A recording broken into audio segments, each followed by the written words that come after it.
Si aujourd'hui t'as la tête en vrac, c'est pas grave. Mais si dans 3 minutes t'as toujours pas commencé à remettre en ordre, c'est clairement de ta faute. Alors écoute bien. Avant de dire je suis fatiguée, je suis perdue, pose-toi une seule vraie question.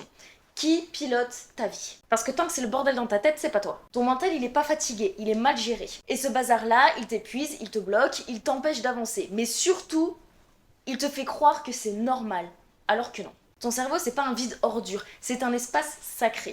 Et t'as jamais pris le temps de le nettoyer. Si tu veux retrouver ta clarté mentale, tu dois le faire en 3 états simples, pas 10, juste 3. Premièrement, déverse ton cerveau sur papier.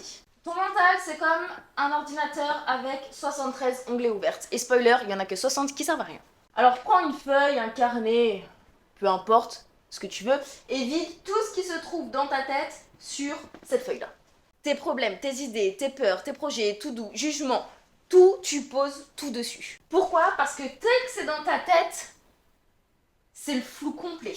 Une fois sur papier, c'est concret. Et ce qui est concret, tu peux mieux le gérer. En deuxièmement, tri, classe, hiérarchise. Quand t'as vidé ta tête, après, c'est l'heure de faire le ménage. Tu tries à gauche ce qui est important et à droite ce qui est les parasites. Donc les pensées des autres, les obligations que t'as même pas choisies.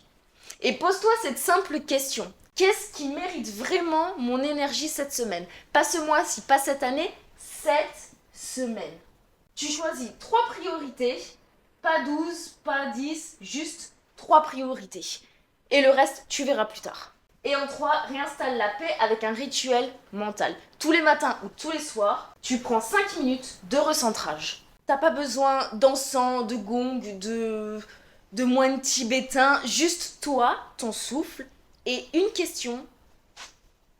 Qu'est-ce qui compte vraiment aujourd'hui?